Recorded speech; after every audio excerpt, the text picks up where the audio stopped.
The moon feels familiar enough that it is easy to mistake it for something simple. It is always there, hanging over the world as if it were a permanent feature of reality. In reality, it is the product of a specific event in the life of the Earth. We teach children its phases.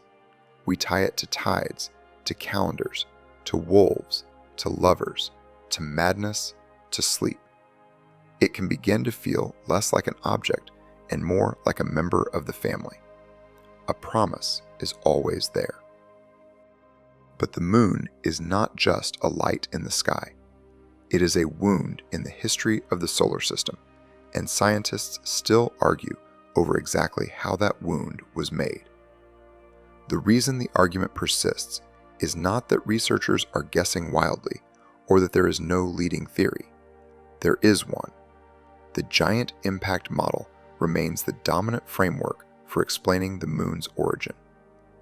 In that general picture, a young Earth collided with another large body early in the history of the solar system, and the debris from that catastrophe eventually became the moon. That broad idea explains the best working framework scientists have. And yet, the fight continues. The problem is that the moon's origin is one of those questions where a theory can be broadly right and still remain maddeningly incomplete. A moon-forming event took place roughly 4.5 billion years ago. It happened in a violent era of planetary assembly, when collisions between large bodies were part of how worlds were made. That already makes the case difficult. Scientists are not reconstructing a recent event from a rich record. They are trying to reconstruct a single, catastrophic episode from the dawn of the solar system, using a limited and damaged set of clues. That is why the debate has such staying power. The event occurred at the perfect moment to self-erase, like drawing words with a 4th of July sparkler, or leaving footprints on the ocean floor. The collision melted rock, vaporized material, and mixed layers of planetary matter. Debris orbited debris. More collisions and triggers of cooling and melting, back and forth. Then billions of years passed. One body, the Earth, primed for life, and the other, a heavy ball of dust and rock. More galactic impacts and geological processes would alter both worlds as time went on, eroding further. Scientists' ability to find a preserved record of the moon's birth. With only a faint leftover of the process, researchers don't have much to work with. They have a handful of additional constraints, along with one big fact. Every successful theory has to satisfy all of the little ones all at once. One of those constraints is volatile depletion. In planetary science, volatiles are the materials and elements that are easier to vaporize or lose when temperatures become extreme. When scientists say the moon is volatile depleted, they mean the moon appears to have less of these easy-to-lose substances than one might expect if it formed through a cooler or gentler process.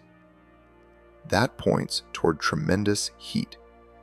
It suggests the moon's material passed through a high-energy event, one intense enough to drive off a significant share of the components least able to survive it. In plain terms, the moon bears the marks of having been forged in a furnace. Another constraint is the current motion of the Earth-Moon system. This is where orbit and angular momentum enter the story. The orbit is simple enough to picture. It is the path the moon takes around Earth. Angular momentum is less intuitive, but it is just as important. It describes how much rotational and orbital motion the system contains. A theory of lunar origin does not merely have to explain why there is a moon. It has to explain why Earth spins when the Moon moves the way it does. The total motion of the two-body system. This complex moving system presents behavior in the aftermath of its formation. Then there are the rocks. Lunar samples and terrestrial rocks preserve chemical and isotopic signatures that function like fingerprints. Chemical signatures tell scientists which elements are present and in what proportions. Isotopic signatures go deeper. An element can exist in multiple forms. These isotopes have the same number of protons, but different numbers of neutrons. Those ratios reveal relationships between materials that formed in different places or under different conditions. These signatures are among the most powerful tools scientists have for reconstructing the Moon's origin.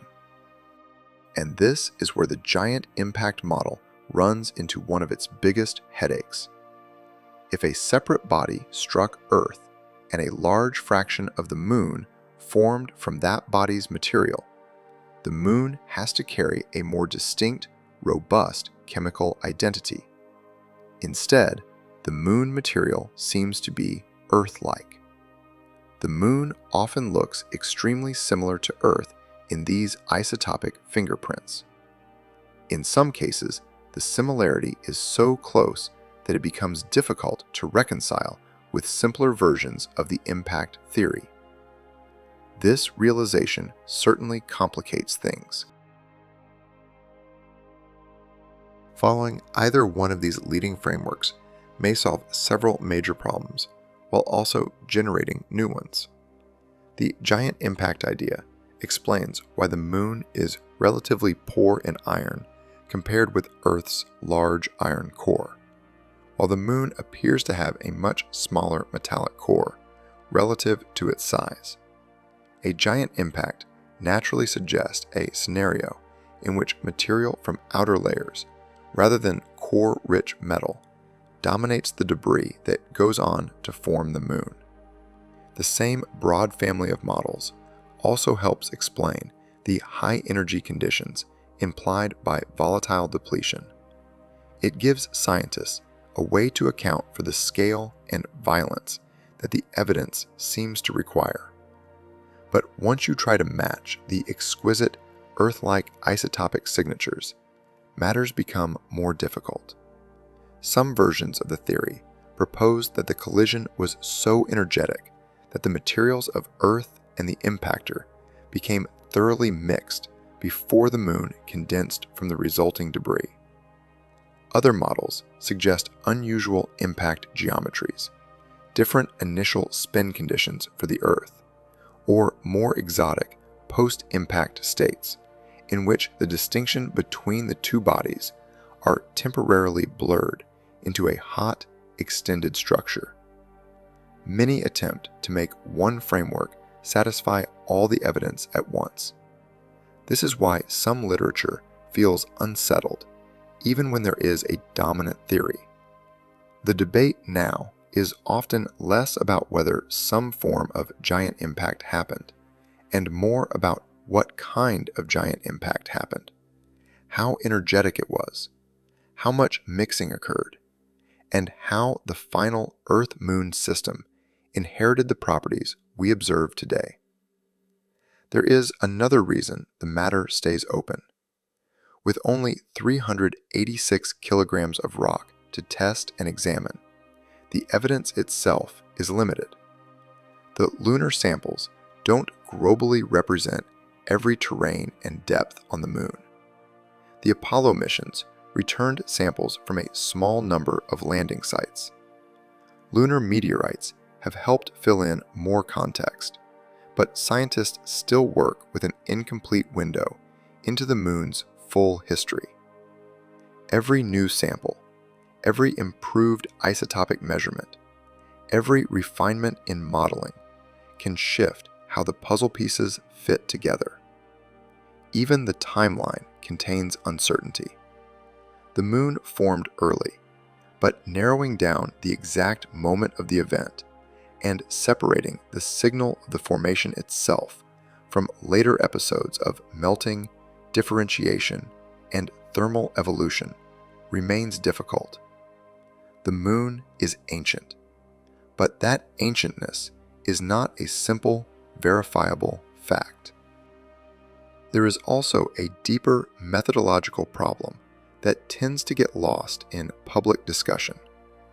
A large swath of scientists are needed, combining multiple disciplines in the hopes of getting answers. And to complicate that goal, each discipline brings its own uncertainties. Orbital dynamics can constrain what kinds of impacts are possible. Geochemistry can constrain what kinds of material ended up in the moon. High-temperature physics affects how matter mixes and condenses after catastrophe. Models of early planetary accretion shape expectations for what kinds of colliding bodies existed in the first place. Each of these pieces informs the others, and small changes in assumptions can produce large differences in the final story.